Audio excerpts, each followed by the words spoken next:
ভিডিওটিতে ক্লিক করার জন্য আপনাদের অসংখ্য অসংখ্য ধন্যবাদ। আপনারা দেখছেন আপনাদের প্রিয় ইউটিউব চ্যানেল wow007। তো ফ্রেন্ড, সবাই কেমন আছেন? নিশ্চয়ই খুব ভালো আছেন। ইতিমধ্যে বড় আপডেট, রাজ্য সরকারি কর্মচারীদের 2000 বকেয়া ডিএ এবার কিন্তু অ্যাকাউন্টে, বিশ্ববিদ্যালয়ের কর্মীদের জন্য কিন্তু এলো বড় আপডেট। কি বলা হয়েছে চলুন বিস্তারিত আজকের গুরুত্বপূর্ণ আপডেটটিতে জেনে নেওয়া যাক।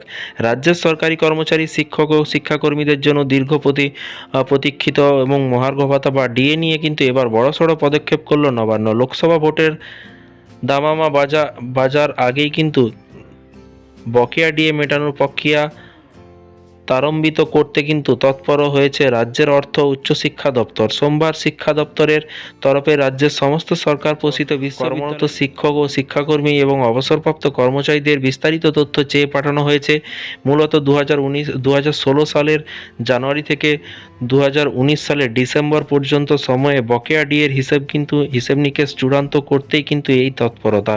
নবান্ন সূত্রের খবর, বিশ্ববিদ্যালয়ের রেজিস্ট্রারদের স্পষ্ট নির্দেশ দেওয়া হয়েছে যে সংশ্লিষ্ট 3 বছরের প্রত্যেক কর্মচারী বা পেনশনভোগীদের প্রতি মাসে কত টাকা ডিএ এবং ডিআর পেয়েছেন তার একটি নিখুঁত ডেটাবেস তৈরি করতে হবে।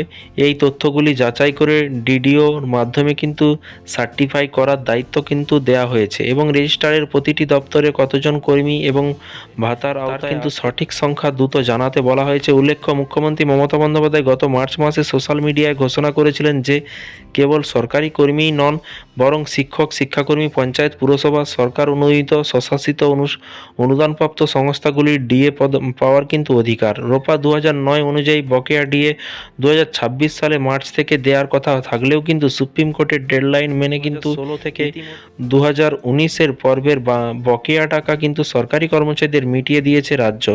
এবার বিশ্ববিদ্যালয় ও অন্যান্য সরকারি সাহায্যপ্রাপ্ত প্রতিষ্ঠানের কর্মীদের সেই বকেয়া মেটানোর পালা। রাজ্যের এই পদক্ষেপে স্বস্তির নিঃশ্বাস ফেলেছেন হাজার হাজার অবসরপ্রাপ্ত কর্মচারী এবং পেনশনভোগীরাও।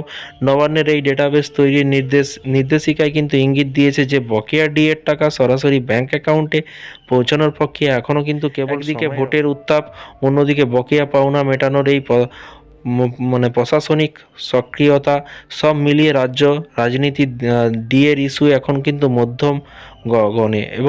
গগনে। তো ফ্রেন্ডস, বিষয়টি বুঝতে পারছেন এবং এই ছিল আজকে একটি ছোট্ট আপডেট। এই ধরনের প্রতিদিন সরকারি কর্মচারীদের বিভিন্ন চ্যানেলটিকে সাবস্ক্রাইব করে রাখুন। পরবর্তী নোটিফিকেশন আসলেই আপনাদেরকে ভিডিওর মাধ্যমে জানানো হবে, তাই চ্যানেলটিকে সাবস্ক্রাইব করে রাখতে ভুলবেন না। ভিডিওটি ভালো লাগলে একটি লাইক করতে ভুলবেন না। থ্যাংক ইউ ভিডিওটি এতক্ষণ দেখার জন্য।